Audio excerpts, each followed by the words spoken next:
guys, what's up? This is Akanksha and welcome back to my channel.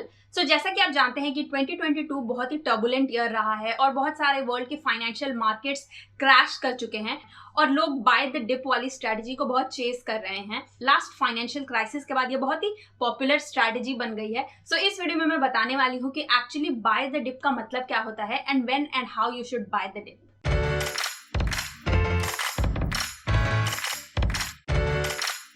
Last 2 years से buy the dip की strategy बहुत ही easy लग रही थी बिकॉज मार्केट तुरंत ही ऊपर चला गया और इस स्ट्रैटेजी को फॉलो करके लोगों ने बहुत पैसे बनाए। बट अगर निफ्टी 50 के इस साल के परफॉर्मेंस को देखें तो ये इतना भी सिंपल नहीं है बिकॉज मार्केट में फॉल्स रैलीज भी होते हैं। So let's start with what actually buy the dip means. Buying the dip का मतलब होता है कि किसी भी एसेट को तब खरीदना जब वो अंडर वैल्यूड हो and you have the conviction that it will bounce back और इंक्रीज इन वैल्यू। जब किसी भी एसेट की प्राइस अपने हायर लेवल से ड्रॉप हो जाती है तो बहुत सारे इन्वेस्टर्स इसे एक अपॉर्चुनिटी के जैसे देखते हैं टू बाय द स्टॉक और add in their existing position. But इस स्ट्रैटेजी के भी बहुत सारे लिमिटेशंस हैं क्योंकि जस्ट बिकॉज कोई भी एसेट आपको चीपर प्राइस में मिल रही है that doesn't make it a good stock और गुड एसेट। ये जरूरी नहीं है कि उस एसेट की वैल्यू बाउंस बैक हो जाएगी या इंक्रीज करेगी। सो बाइंग द डिप की स्ट्रैटेजी को एक सक्सेसफुल स्ट्रैटेजी बनाने के लिए you need to follow some rules and that I am going to talk about later in this video. उससे पहले एग्जांपल लेते हैं निफ्टी 50 का। इस चार्ट में आप क्लियरली देख सकते हैं कि लॉन्ग टर्म में निफ्टी 50 की वैल्यू इंक्रीज हुई है। अगर मैं 3 साल 5 साल 10 साल का एग्जांपल लूं तो निफ्टी 50 की वैल्यू मुझे पॉजिटिव में दिखेगी। बट ऐसा भी हो सकता है कि अगर आप बीच में किसी एक साल के निफ्टी 50 के रिटर्न्स को देखें तो हो सकता है कि निफ्टी 50 की वैल्यू नेगेटिव हुई है या फिर उसका रिटर्न बहुत अच्छा नहीं है। मार्केट में कोई भी आपको ये गारंटी से नहीं बता सकता है कि मार्केट अब नीचे नहीं जाएगी या फिर बस ऊपर ही जाएगी या फिर बस XYZ परसेंटेज ही नीचे जा सकती है। ये सारी चीजें कोई भी प्रेडिक्शन से नहीं बता सकता है। मार्केट में सभी प्रोबेबिलिटी पे डिपेंडेंट होते हैं। सो ऑब्वियसली ऐसे सिचुएशन में हमें कुछ रूल्स फॉलो करने चाहिए so that we can control our risk. Now next topic is when to buy the dip. Buy the dip की स्ट्रैटेजी बहुत ही अट्रैक्टिव स्ट्रैटेजी है बट किसी भी एसेट या स्टॉक को एग्जैक्टली बॉटम में खरीदना नियरली इम्पॉसिबल है। बहुत सारे लोग बाय द डिप की स्ट्रैटेजी ट्राई करते हैं बट वो वर्क नहीं करता। There could be reasons for that.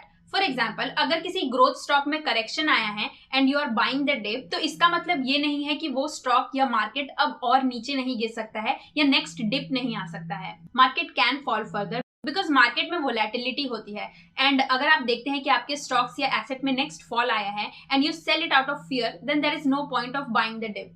But if you can hold your stocks and your assets that you believe in during the volatile phase, then you can make money from buy the dip strategy. Second reason is that your goal of buying the dip is not clear. So let's take an example of Nifty 50. Let's assume कि last week आपने Nifty 50 में 5% का fall देखा and now you think कि अगले week Nifty 50 definitely ऊपर जाएगी और आप Nifty 50 में एक बड़ा अमाउंट इन्वेस्ट कर देते हैं। सो यहाँ आपका फोकस निफ्टी के एक स्विंग को कैच करने का है और उससे पैसे बनाने का है। सो यहाँ आपका एक्सपेक्टेशन स्विंग ट्रेडिंग का है। So please identify your reason of buying the dip क्योंकि 2022 का मार्केट बहुत ही वॉलेटाइल रहा है and it's definitely very hard for traders to make money in this market. As a trader I was out of the market for most of the months in 2022 और I was just testing waters but I have added few assets in my investment portfolio and I believe that anyone can do it with correct knowledge and research. Now next topic is how to buy the dip. First and most important rule is that you should understand the company or the asset that you are buying. So जब आप किसी company को समझते हैं, उसके underlying business और fundamentals को समझते हैं, then you will be more comfortable with the price fluctuation. So please do your research and buy the asset that you have conviction in and buy only when you can handle the volatility. For example, अगर किसी भी business की fundamentals change नहीं हुई है over the time but उसकी stock price decline कर रही है सो ये एक बहुत अच्छी अपॉर्चुनिटी है उस स्टॉक को खरीदने के लिए। सो यू कैन इधर स्टार्ट अ न्यू पोजीशन और you can add to your holdings.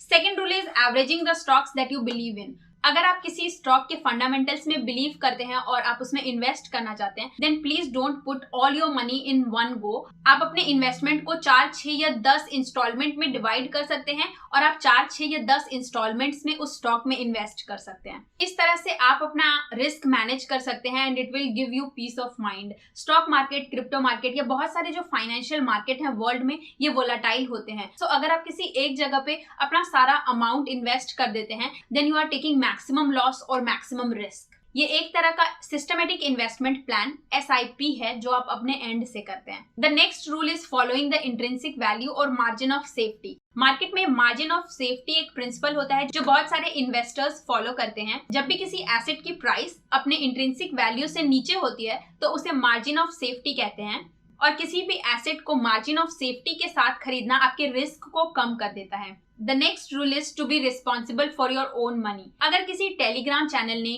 News channel ने या यूट्यूब चैनल ने आपको स्टॉक का रिकमेंडेशन दिया है, then please don't follow it blindly. Please do your research and trust your judgement, because at the end of the day ये आपकी ही hard earned money है।